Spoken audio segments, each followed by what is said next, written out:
నమస్తే, welcome to our channel. TTD గోశాల వ్యవహారంపై మాజీ మంత్రి ఆర్కే రోజా గారు మాట్లాడారు. మరి పవన్ కళ్యాణ్ను ఉద్దేశించి కూడా కొన్ని కీలకమైన వ్యాఖ్యలు చేశారు. అంతేకాకుండా కూటమి ప్రభుత్వం అధికారంలోకి వచ్చిన తర్వాత నుంచి ఇటువంటి సంఘటనలు చాలా జరిగాయని ఆమె అంటున్నారు. మరి నిజంగానే ఇటువంటి సంఘటనలు జరిగాయా తెలుసుకునే ప్రయత్నం చేద్దాం. దీన్ని పూర్తిగా విశ్లేషించడానికి మనతో పాటుగా ఉన్నారు టీడీపీ స్పోక్స్ పర్సన్ సూర్యదేవర లత గారు. మేడం నమస్తే. నమస్తే. టీటీడీ గోశాల వ్యవహారం ఏదైతే ఉందో ఇది మొత్తం హైడ్రామాగా నడుస్తుంది మేడం. తిరుపతిలో హైటెన్షన్ అయితే నెలకొంది. మరి దీనిపైనే మాజీ మంత్రి ఆర్కే రోజా గారు మాట్లాడుతూ సనాతన ధర్మం అనే వ్యక్తి ఎక్కడికి పోయారని చెప్పి పవన్ కళ్యాణ్ని ఉద్దేశించి, అదేవిధంగా ప్రభుత్వం పైన కూడా ఆమె కొన్ని వ్యాఖ్యలు అయితే చేశారు. ఏంటి మేడం అసలు ఏం జరుగుతుంది అక్కడ? ఆయన రోడ్డు పైన పడుకుని నిరసన వ్యక్తం చేయడం ఏంటి? పోలీసులు అడ్డుకుంటున్నారని వాళ్ళు అంటున్నారు. కానీ తిరుపతి ఎస్పీఏ ప్రెస్ మీట్ పెట్టి మరి ఆయన లేదు, ఎవరు కూడా దురుసుగా ప్రవర్తించట్లేదు అని చెప్పి ఆయన అంటున్నారు. ఏం జరుగుతుంది అసలు?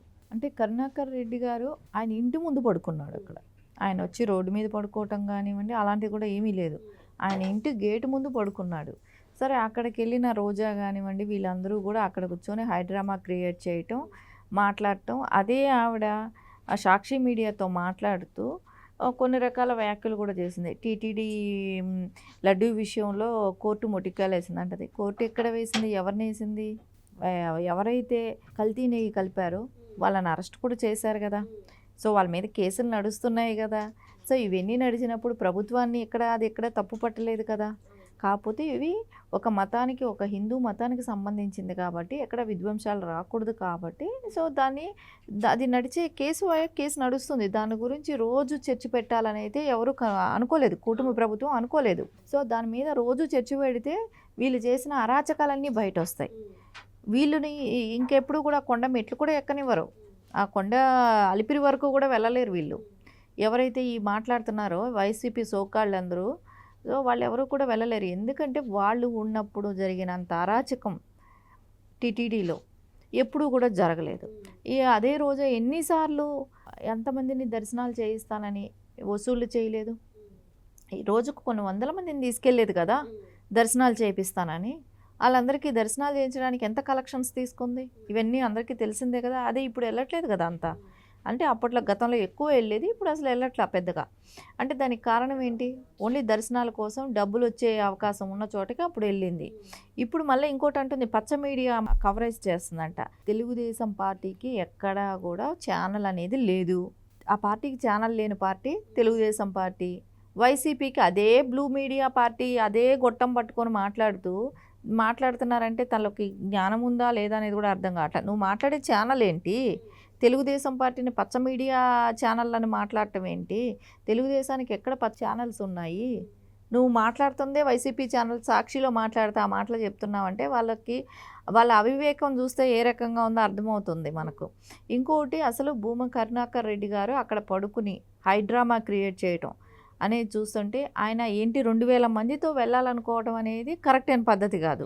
సో ఆయనకి అప్పటికి లోకల్ ఎమ్మెల్యేలు అందరూ కూడా ఫోన్ చేశారు. అంటే కాళహస్తి ఎమ్మెల్యే కానివ్వండి, చంద్రగిరి ఎమ్మెల్యే కానివ్వండి, వీళ్ళు ఫోన్ చేసి వచ్చి చూసి వెళ్ళమన్నారు. మేము వచ్చున్నాం, ఇక్కడ గోశాలలో మేము ఉన్నాం, మీరు రండి చూడండి అని చెప్పి పిలిచారు.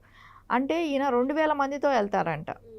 అదేమైనా 2000 మందితో వెళ్ళటానికి ఏమైనా గోవుల్ని అక్కడి నుంచి ఏమైనా అంటే అవి ప్రశాంతంగా ఉండే వాతావరణంలో వెళ్ళి వీళ్ళు అరిచి గొడవలు పడి ఇన్ని చేస్తే వాటిని బెదరగొట్టడానికి ఆ గోవుల్ని, వీళ్ళకి ఎలాగో హిందూ మతం మీద నమ్మకం లేదు, ఇది లేదు. గోవుల్ని లక్ష్మీదేవితో సమానంగా మనం భావిస్తారు హిందువులందరూ కూడా. అలాంటప్పుడు అక్కడికి వెళ్ళి గోవుల్ని కూడా బెదరగొట్టాలా? లేకుంటే వచ్చే యాత్రికులు భయపడాలా? వీళ్ళు చేసే ర్యాలీగా వెళ్ళాలనే కానివ్వండి, గొడవలు పట్టడానికే ఆయన వెళ్ళేది. గోవుల దగ్గరికి వెళ్ళినప్పుడు నలుగురితో వెళ్తే సరిపోతుంది, 2-3 ఎవరైతే ముఖ్య నాయకులు ఉన్నారో. అలా కాదంట, ఆయన 2000 మందితో ర్యాలీగా వెళ్ళాలంట. ఇది ఎక్కడ న్యాయం? అంటే ఇది ఇష్యూ ఏదైనా ఉంటే దాన్ని జటిలం చేయాలనే ఆలోచన. అంటే జరగని దాన్ని జరిగిందని సృష్టించి అక్కడ తగాదాలు గొడవలు వచ్చి తిరుపతిలో ప్రశాంతత అనేది లోపించాలి. ఇప్పుడు ప్రశాంతంగా ఎవరు భక్తులందరికీ కూడా అన్ని రకాలుగా వసతులు కానివ్వండి హ్యాపీగా వస్తున్నారు, వెళ్తున్నారు. కానీ అక్కడ కూడా భయభ్రాంతులకు గురి చేయాలి ప్రజలని. వచ్చే భక్తులు భయపడాలి. అక్కడ ఇన్కమ్ అంటే దేవుడి దగ్గరికి వెళ్ళినప్పుడు అక్కడ చాలా కొన్ని లక్షల మంది వస్తూ ఉంటారు. వెళ్తున్నప్పుడు అక్కడ కుటుంబ ప్రభుత్వంలో వెళ్ళటానికి భయపడ్డారు. అక్కడికి వెళ్ళాలంటే భయం వేస్తుంది తిరుపతి అనే ఒక ఆలోచన తీసుకురావాలి ప్రజల్లో. అనే దానికోసం భూమా కరుణాకర్ రెడ్డి ట్రై చేయటం కానివ్వండి. ఈ గురుమూర్తి అక్కడ ఎంపీ, తిరుపతి ఎంపీ ఆయన వెళ్ళారు. సార్ ఆయన వెళ్ళినప్పుడు ఈయన వెళ్ళటానికి కరుణాకర్ రెడ్డి గారిని ఎవరైనా ఆపారా?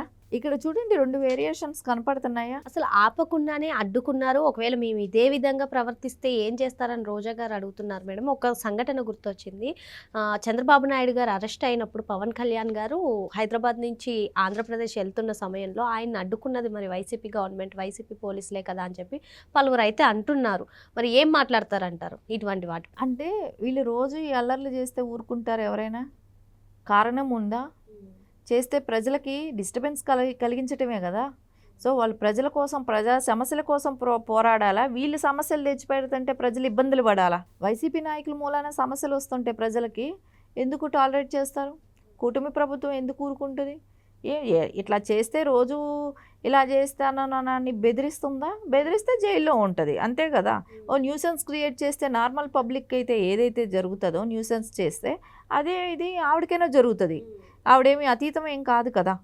సో ఎవరికైనా ఒకటే, చట్టపరంగా తీసుకుంటే ఎవరైనా ఒకటే. నేను రోజు న్యూసెన్స్ చేస్తాను, నాకు అధికారం ఉందంటే ఆవిడకేమి రాజ్యాంగం, ఆవిడ అంబేద్కర్ గారి రాజ్యాంగం ఆమెకొక్కటే. రోజా గారు రోజు న్యూసెన్స్ చేస్తారు, ఎవరో అరెస్ట్ చేయొద్దండి, ఆవిడ ఇష్టానుసారంగా ప్రవర్తిస్తారని చెప్పి రాజ్యాంగం ఏమీ లేదు. ఆవిడ న్యూసెన్స్ క్రియేట్ చేస్తే అరెస్ట్ చేస్తారు, జైల్లో ఉంటుంది. సో దానికి ఎక్కడా కూడా కుటుంబ ప్రభుత్వం వెనకాడదు. సో ఆవిడ డెడ్ లైన్స్ పెట్టి బెదిరించి ఇవి చేస్తే ఎవరు భయపడే వాళ్ళు కూడా లేరు.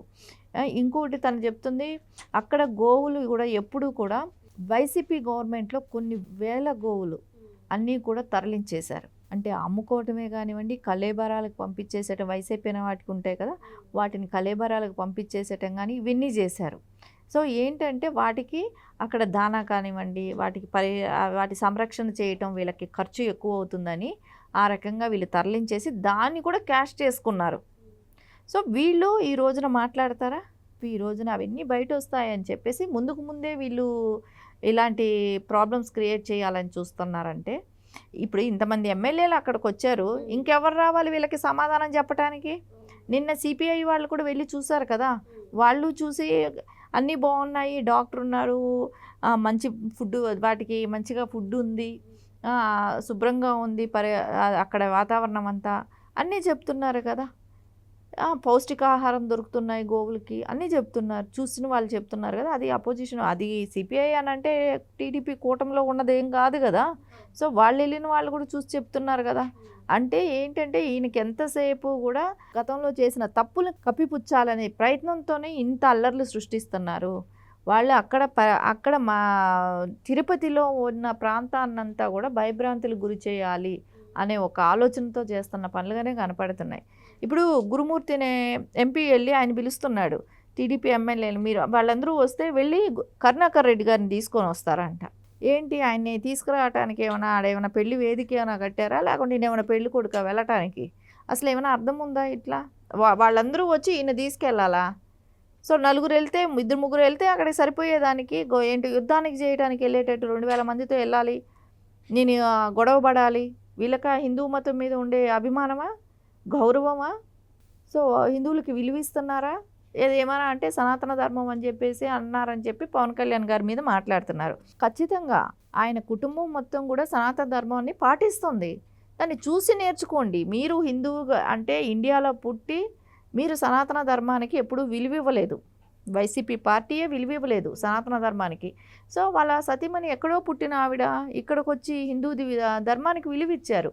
సో అది అప్రిషియేట్ చేయండి, అంతేగాని ఆ సనాతన ధర్మం అనండి ఊరికే వెటకారంగా మాట్లాడుతున్నారా? సో సనాతన ధర్మం ఇండియాలో పుట్టిన ప్రతి వాళ్ళకి కూడా సనాతన ధర్మం మీద ఒక గౌరవం అనేది ఉంటుంది. వాళ్ళు ఏ రిలీజన్ అయినా అవ్వచ్చు, దాని మీద ఒక గౌరవం ఉంటుంది. ఆ గౌరవమే లేని వాళ్ళు మీరు. సో మీ ఇంట్లోనే మీరు ఆ ఆచారాలు పాటించకనే టీటీడీ బోర్డు మెంబర్లుగాను, చైర్మన్లుగాను, ఈవోలుగాను ఉన్నారు మీరందరూ ఇన్ని 5 ఏళ్ళు. సో ఇప్పుడు ఖచ్చితంగా సనాతన ధర్మం ఏదైతే ఉందో దాన్ని పరిరక్షించడానికే ఖచ్చితంగా కూటమి ప్రభుత్వమే కావచ్చు, ఏదైనా సరే, అంటే అక్కడ తిరుమల తిరుపతి దేవస్థానంలో కూడా సనాతన ధర్మం ఏది ఉంటే అదే నడిపిస్తారు. అంతేగాని మనం వేరే ఇది తీసుకున్నాం కదా అని చెప్పేసి అక్కడ 2000 మందికి ఉద్యోగ అవకాశాలు కల్పించారు.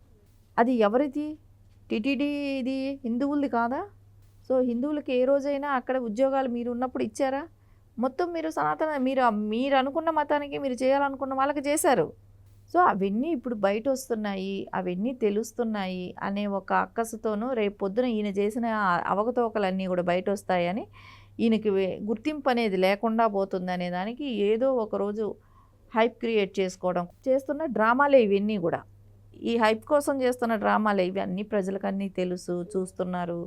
ఎవ్వరూ కూడా దీని గురించి పట్టించుకునే ఇది కూడా లేదు. ఎందుకంటే ఏ పార్టీ ఉంటేనో ఇప్పుడు సనాతన ధర్మాన్ని కాపాడుతుంది అనేది ప్రతి ఒక్కళ్ళకి తెలుసు. ఓకే. హిందువులకు అందరికీ కూడా తెలుసు.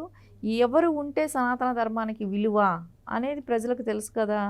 నువ్వు ఈరోజు ఎన్ని డ్రామాలు చేసినా అక్కడ పడుకున్నా అదేదో పడుకునేది నేను ఇంకో వెళ్ళి ఇంట్లో పడుకోవటం బెటరు. రోడ్డు మీద పడుకుంటే పట్టించుకునే దిక్కు లేదు, ఎండలకి ఎండిపోతారు తప్ప. సో జాగ్రత్తగా ఉండటం బెటరు. ఎందుకంటే సనాతన ధర్మం మీద ప్రతిసారి బురద జల్లాలని వస్తే వాళ్ళే దానిలో కొట్టుకుపోతారు బురదలో.